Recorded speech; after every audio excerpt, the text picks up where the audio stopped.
ஜெய்குரு. இப்போ நம்ம வந்து ஆசன வாயு காயகல்ப பயிற்சி செய்ய போகிறோம். காயகல்பம்னா என்னன்னு தெரிஞ்சுக்கோங்க. ஆசன வாயுவை சுருக்கி விரிக்கணும்.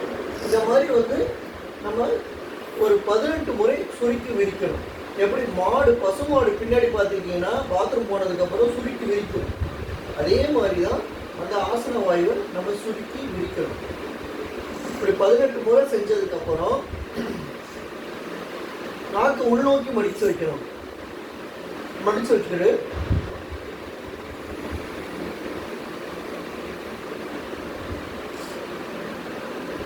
மூச்சு காற்றை மேலும் கீழுமா ஏற்றி இறக்கணும்.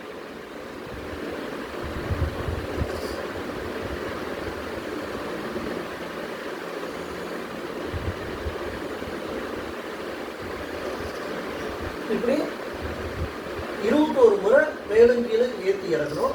அதுக்கப்புறம் திருப்பி ஆசன வாயுவை சுருக்கி விரிக்கணும். முதல்ல அந்த ஆசன வாயுவை சுருக்கி விரிக்கிறத 18 முறை பண்ணதுக்கப்புறம் வாசியை காற்றை வந்து சுவாச காற்றை மேலேயும் கீழேயும் ஏற்றி இறக்குனதுக்கப்புறம் ரிலாக்ஸ் பண்ணிடணும். ஒரு 5 நிமிஷம் 10 நிமிஷம் இல்லை ஒரு 15 நிமிஷம் வந்து மைண்டை ரிலாக்ஸ் பண்ணிக்கணும். உடம்பை தளர்த்திடணும். எந்த பயிற்சியும் பண்ணாமல் ரிலாக்ஸ் பண்ணணும். அதுக்கப்புறம் திருப்பி கண்ணை மூடிட்டு ஆசன வாயு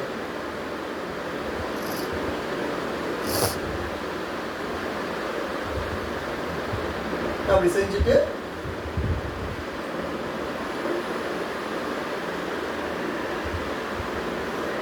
நாக்கை மேலே ஏற்றி வச்சிடணும்.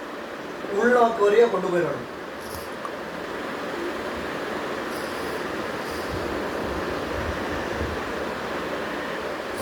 இப்படி செய்யணும்.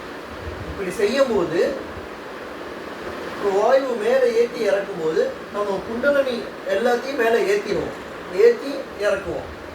இது மூலமாக ஆசன வாயு பயிற்சி பண்ணி சுவாசத்தை மேலும் கீழுமா ஏற்றும் போது உடம்புல இருக்க அணுக்கள் எல்லாத்தையும் மேலே ஏற்றி உடம்பு ஃபுல்லாக அப்ளை பண்ணிடுவோம். இதுதான் வந்து காயகல்ப பயிற்சி. சரிங்களா? ஸோ இந்த பயிற்சி செய்கிறதுக்கு உங்களுக்கு விருப்பம் இருந்தால் என்னை கான்டாக்ட் பண்ணலாம். என்னுடைய கான்டாக்ட் நம்பரு நான் சொல்கிறேன், குறிச்சிக்கோங்க. 9345227747. இந்த காயகல்ப பயிற்சி யோகா கற்றுக்கிறதுக்கு என்னை கான்டாக்ட் பண்ணலாம். திரும்ப நம்பர் சொல்கிறேன், 9345227747. சரிங்களா? இந்த பயிற்சி மூலமாக சுறுசுறுப்பாக இருக்கலாம், ஆக்டிவாக இருக்கலாம். ஜெய் குரு.